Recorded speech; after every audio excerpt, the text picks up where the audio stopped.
پریشان ہونے والوں کو کبھی نہ کبھی سکون مل ہی جاتا ہے، مگر پریشان کرنے والے ہمیشہ سکون کی تلاش میں ہی رہتے ہیں۔ فٹ رہنا ہے تو ناشتہ بادشاہوں کی طرح، دوپہر کا کھانا عام آدمی کی مانند اور رات کا کھانا غریبوں کا سا ہونا چاہیے۔ صبر، شکر، ذکر اور فکر چاروں بہت بڑا درجہ رکھتے ہیں۔ صبر مشکل کو ٹالتا ہے، شکر نعمت کو بڑھاتا ہے، ذکر درجات کو بلند کرتا ہے، فکر گناہوں سے روکتا ہے۔ پریشانیوں کا سب سے بڑا اور خوبصورت حل نماز ہے۔ اللہ تعالیٰ نے انسان کو دل دیا، لیکن اس کا سکون اپنے پاس رکھا اور فرمایا، یاد رکھو، دل کا سکون صرف اللہ کی یاد میں ہے۔ اختلاف جتنا بھی ہو، دو کام کبھی مت کرنا، ایک کسی کے رزق پر حملہ اور دوسرا کسی کی عزت پر حملہ۔ لوگوں کی سازشیں آپ کا کچھ نہیں بگاڑ سکتیں۔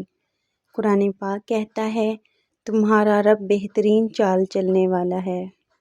رزق کی فکر نہ کرو، یہ اللہ پاک کی ذمہ داری ہے۔ آخرت کی فکر کرو، یہ تمہاری ذمہ داری ہے۔ کتنی بے رونق سی ہو گئی ہے زندگی، اتنی خاموشی سے چلی گئی ہے ماں۔ مخالف تھک جائے گا، آپ کو نقصان نہیں ہوگا۔ اگر آپ کا کوئی مخالف ہے جو آپ کو نقصان پہنچانے میں مصروف رہتا ہے، قصہ مختصر ہے کہ وہ آپ کو خوش نہیں دیکھنا چاہتے، برداشت نہیں ہوتا آپ کا ترقی کرنا، تو آپ یہ عمل کریں، روزانہ 41 مرتبہ سورہ قریش اور 11 مرتبہ یا حافظو پڑھیں۔ چلنے والے دو پیروں میں کتنا فرق ہوتا ہے، ایک آگے اور دوسرا پیچھے، مگر نہ آگے والا غرور محسوس کرتا ہے، نہ پیچھے والا توہین، کیونکہ دونوں جانتے ہیں ایک پل بھر میں جگہ بدلنے والی ہے۔ تنقید کے لیے دو چٹان کی زبان کافی ہوتی ہے، مگر برداشت کے لیے ہاتھی جتنا دل اور شیر جتنا حوصلہ چاہیے۔ جس دن سب کچھ اللہ کے حوالے کر دیا، اس دن سے دیکھنا زندگی کتنی پرسکون ہو جائے گی۔ ہر احساس لفظوں کا محتاج کیوں، لوگ خاموشی کیوں نہیں سمجھتے۔ فجر کی موٹیویشن، فجر کی 2 سنتیں دنیا اور اس کی ہر چیز سے بہتر ہے۔ آپ کا طاقتور ہو کر کسی کا سہارا بن جانا ہی اصل قوت ہے۔ دنیا کا سب سے بڑا سچ کل نفس ذائقۃ الموت ہے۔ حضرت علی رضی اللہ تعالیٰ عنہ کا فرمان ہے کہ اگر زندگی کو ہمیشہ خوشیوں کے ساتھ گزارنا چاہتے ہو تو غمزدہ لوگوں کے غم سنا کرو، کبھی دکھی نہیں رہو گے۔ انسان کردار کے لحاظ سے جتنا بھی مخلص اور نیک نیت کیوں نہ ہو، سامنے والا اس کو ہمیشہ اپنی سمجھ کے ترازو میں تولتا ہے۔ جب کسی شخص کی عقل کامل ہو جاتی ہے تو اس کی گفتگو میں کمی آ جاتی ہے۔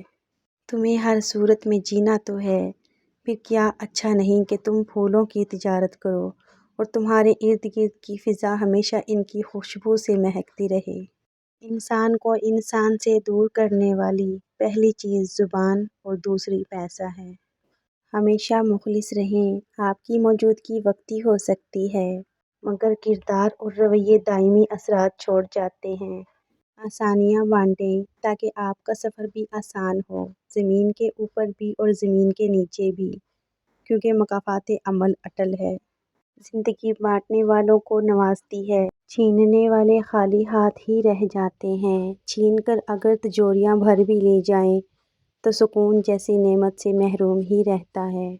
زندگی میں کی گئی غلطیاں آپ کو سوچنا، بولنا اور سمجھنا سکھا دیتی ہیں۔ رشتے اور شیشے دونوں ہی انسانی غفلت سے ٹوٹتے ہیں۔ ہمیں یہ یاد رکھنا چاہیے کہ شیشے کا متبادل شیشہ تو مل جاتا ہے، مگر رشتے کے متبادل رشتے نہیں ملتے۔ خاموش دعا، جب دل گھبرانے لگے اور آنکھوں سے آنسو آنے لگے، صرف ایک کام کرنا، اپنے ہاتھ اللہ تعالیٰ کے سامنے دعا کے لیے اٹھانا۔ چاہے کچھ نہ کہنا، لیکن اللہ تعالیٰ سب سمجھ جائے گا، آپ کے درد کو، آپ کی تکلیف کو، آپ کی ضرورت کو۔ بے شک اللہ ہر چیز پر قدرت رکھتا ہے۔ زندگی کی راہ میں کبھی خود کو بکھرنے مت دینا، کیونکہ بکھرے ہوئے مکانوں کی اینٹیں بھی لوگ اٹھا کر لے جاتے ہیں۔ استغفار کی توفیق تمہارے کامیاب ہونے کی پہلی نشانی ہے۔ یا اللہ ہماری تمام خطاؤں کو معاف فرما دے، آمین۔ ہے انسان اتنا نہ اکڑ، نہ اتنے جذبات میں رہ، حد سے نہ گزر، دائرہ ذات میں رہ، ایک قطرہ ناپاک نسب ہے تیرا، اوقات یہی ہے تیری، اوقات میں رہ۔ Thanks for watching my complete video. ملتے ہیں نئی ویڈیو میں، تب تک کے لیے ٹیک کیئر، اللہ حافظ۔